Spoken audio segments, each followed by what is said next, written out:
Hi hello RK TV నుంచి నా పేరు నవీన్ కుమార్. సో ఇవాళ టాపిక్ వచ్చేసి యువత గురించి. సో యువత ఏం చేయాలి, ఎలా చేయాలి, దేని గురించి ఫోకస్ పెట్టాలి? ఫస్ట్ ఆఫ్ ఆల్ యువతలో ఉండాల్సింది ఏంటంటే కళలు కనాలి.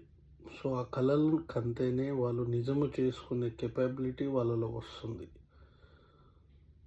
వాళ్ళు ఎంతగా కలలు కనాలంటే వాళ్ళు పుస్తకాలే కాదు చదవాల్సింది, జీవితాన్ని చదవాలి. డే టు డే లైఫ్లో ఏమవుతుంది, మన చుట్టుపక్కల ఏమవుతుంది, మన ప్రాంతంలో ఏమవుతుంది, మీకున్న ఒక ఆయుధం మీ వాయిస్, మీ కలం అనేది చాలా గొప్పది. మీరు రేపటి ఫ్యూచర్. సో దయచేసి మీ మీకున్న ఒక ఎబిలిటీని మీరు యూజ్ చేసుకోండి. మీ యొక్క ఉన్న ఎబిలిటీ, మీ వాయిస్ మీ స్ట్రెంగ్తన్ చేసుకోండి. మీ యొక్క జ్ఞానాన్ని పెంచుకోండి. మీరు తప్పకుండా భవిష్యత్తులో మంచి స్థాయిలో ఎదుగుతారు.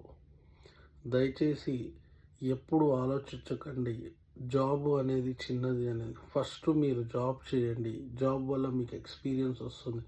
అది చిన్నదా పెద్దదా అని ఆలోచించకండి.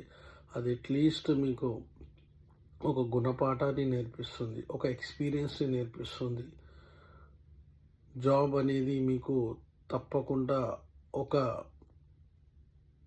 లెసన్, అంటే మిస్టేక్స్ ఎక్కడెక్కడ మీరు చేస్తున్నారో ఆ మిస్టేక్ని అరకట్టడానికి మీకు దోహదపడుతుంది.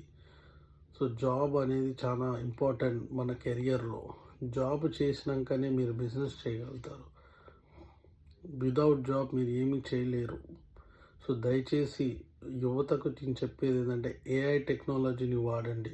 ఏఐని అడాప్ట్ చేసుకోండి. ఒకవేళ మీరు ఏఐని అడాప్ట్ చేసుకోకపోతే రేపు ఎవరు మిమ్మల్ని జాబ్ ఇవ్వరు. మీకు ఎవరు జాబ్ ఇవ్వలేని పొజిషన్లో ఉంటారు. ఎందుకంటే మీలో అప్గ్రేడ్ స్కిల్స్ లేవు అన్నమాట.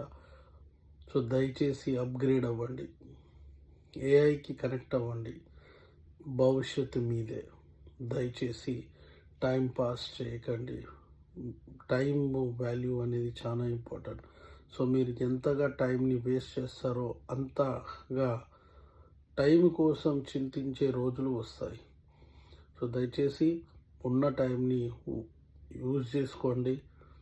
ఏఐని నేర్చుకోండి, పేపర్ చదవండి, న్యూస్ చదవండి, హెడ్లైన్స్ చదవకండి. లోతుగా ఆ హెడ్లైన్స్లో ఏముందని విచారించండి. సర్కిల్ని పెంచుకోండి. రిలేషన్షిప్ మెయింటైన్ చేయండి. దయచేసి రిలేషన్షిప్ ఈజ్ మోర్ ఇంపార్టెంట్. ఏదో ఇవాళ మాట్లాడి రేపు వాళ్ళని వదిలేయకండి. ఆ రిలేషన్షిప్ అనేది కంటిన్యూ అవుతే మీ భవిష్యత్తు డిసైడ్ అవుతుంది. ఎవరు ఎప్పుడు ఎక్కడ మీకు అవసరం వస్తారో మీకే తెలియదు. మన ఆస్తిపాస్తులు మన రిలేషన్షిప్. ఆ రిలేషన్షిప్ని చాలా గట్టిగా మంచిగా కాపాడుకునేవాడే నాలెడ్జబుల్ పర్సన్ ఈ రోజుల్లో. Thank you very much.